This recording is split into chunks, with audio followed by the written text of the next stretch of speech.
Today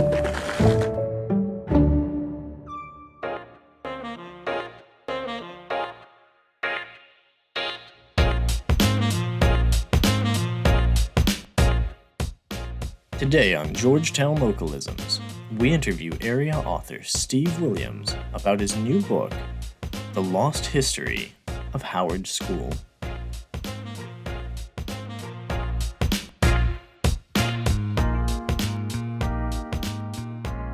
Well, first of all, I'm very excited. My new book is probably going to be my bestseller, and I've had several books that has done very well for basically a local artist.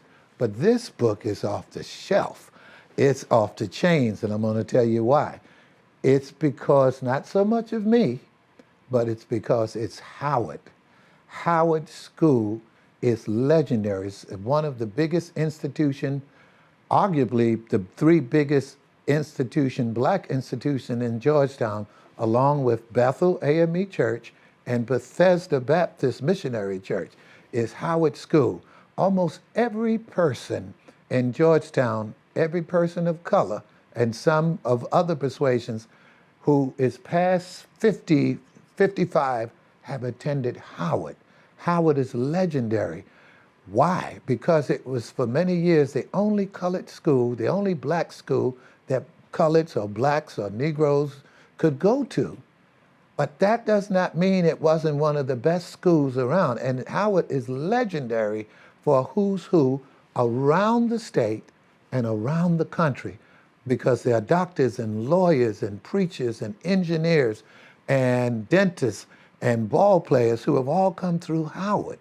Okay, this is not to diminish any other school, but Howard is legendary probably because of its teachers.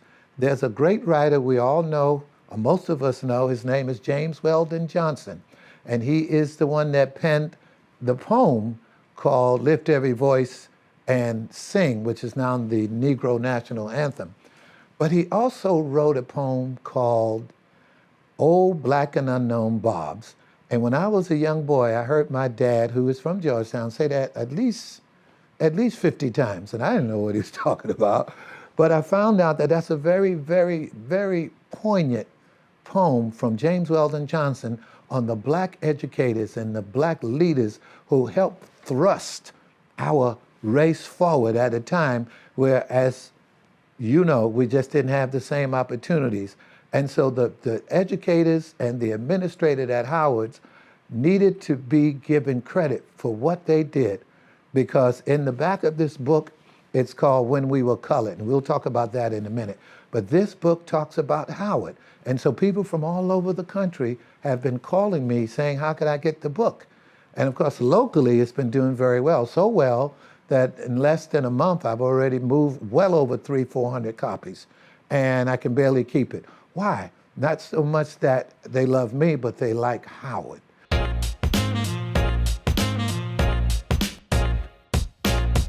It's chock full of pictures of faculty members and administrators and the marching band and athletes. And it also has a section of the heroes that came through Howard.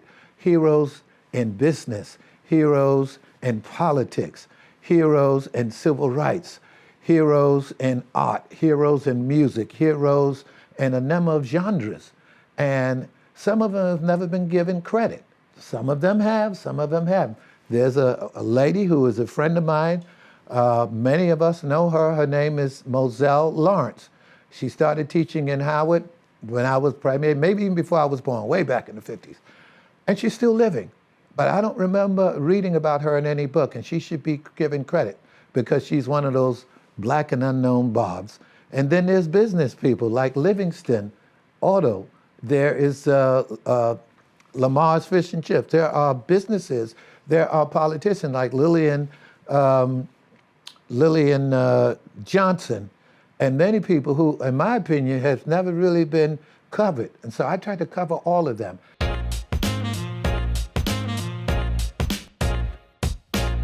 Most of the photos was acquired through friends. Miss Knox was one of them, who loaned me some old yearbooks. And so I'm glad you mentioned that, because somebody's going to say, well, I went to Howard in 48. I don't see my picture. Well, I probably didn't have that yearbook. I would still be writing if I had every yearbook and put every picture. Now, just putting the images together, because they had to be touched up and filtered and trimmed, that took a while. So I purposely put the photo in there. I've written many books, and there are some people, I don't have to tell you this, but there are some people who don't like to read. They just like pictures. That's why Facebook does so well, because they're going to read it, but then 30 seconds later, they're going to move on. Their attention span is short. But another thing is, I want them to keep this on their bookshelves, because it's never the cost of something, it's always the value of something. This book belongs on their shelves. They can see old pictures of Howard, not the original Howard. I do have diagrams of the original Howard, which I neglected to say started back in 1867, okay? But the idea started in 1863, okay? Actually, it started before then. By 1867, it was called Howard, but prior to that. But you need to see images of that. And it's just nice to look at some of the teachers. I've heard people say, this was my favorite teacher. I've heard others say, this is my least favorite teacher, So that was fun. That was fun. And just to see the marching band. I had a lady call me, she said, I was in the band. Now I'm looking at a lot of people, so I don't know which one was she. So it was very interesting. But I also neglected to say that I first wrote an article before I embellished the book. And the article was called The Hidden History of Howard, because this was not common knowledge. This was not common knowledge until it was brought to my attention. And I brought up all of these other people. The people who originally built the school were carpenters, were craftsmen. Georgetown had a lot of people coming out of institutionalized enslavement who were very skilled, and they built stuff all over Georgetown. But you won't see that unless you look at somebody like myself who's written it. And so they literally built the school, okay? And the teachers taught. And so what happened was, it was in an article. I took that article to the local newspaper, and they were not particularly interested in it. They said, oh, we love the article, but we want you to shorten it. We want you to cut it to 700 words. And I said, if I cut it that deeply, I can't do it justice. Now, it hit me at a place where it was a sore spot, because here we have, arguably, and this was in January, we had Martin Luther King Day coming up, and we had Black History Month coming up. And arguably, the three biggest institutions, African-American institutions in Georgetown, was, again, Howard, Bethel, and Bethesda. And the guy is saying to me, well, I don't think we can run it. And I used to write for the paper, but I said, I just want a special edition, okay? Because this is Georgetown, and it's of interest. So a friend of mine, a very good friend of mine, said, well, Steve, there's another way to light that candle. He said, you can put it in a book. Bang, the light bulb came on. And I put it in a book. But say, now how am I going to do this? That's the one that would tell the story, which I did want to tell, so that's about 30 pages, maybe 35. But then I put documents in there so people can see the documents, the court cases, the clippings. And then I put images in there. And then I put all of the other stuff that I mentioned. So I'm very happy with it. And from the way it's being received, it's going to be a keepsake. People are going to be very proud to show their children and their grandchildren what Howard was like.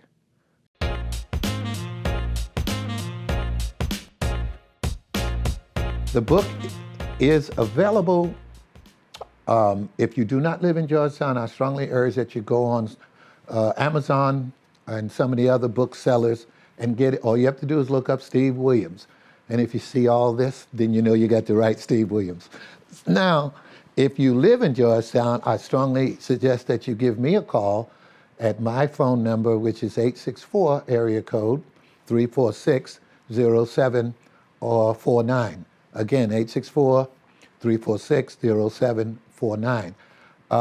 Because I'm going to give it to you for a few dollars cheaper because I have copies that I can get and get it to you. Online, it's going to cost a little bit more, but here's the good thing. If you are a Prime member of Amazon, you can get it almost in 24 hours. And a lot of people are doing that. I'm getting calls from the Bronx, New York, from DC, from Atlanta, from Columbia, from all over, because Georgetownians are all over. And they're saying to me, I'm loving the book. Well, when a writer hears that, that's it. I can almost die and go to heaven. But I enjoy writing it. I don't need the praise. I sleep well at night. I do. I'm not obviously going to be rich, but I love championing and telling stories of people who did great things. Because a lot of people think of Howard as just being, oh, they had a great football team. It was much more than that.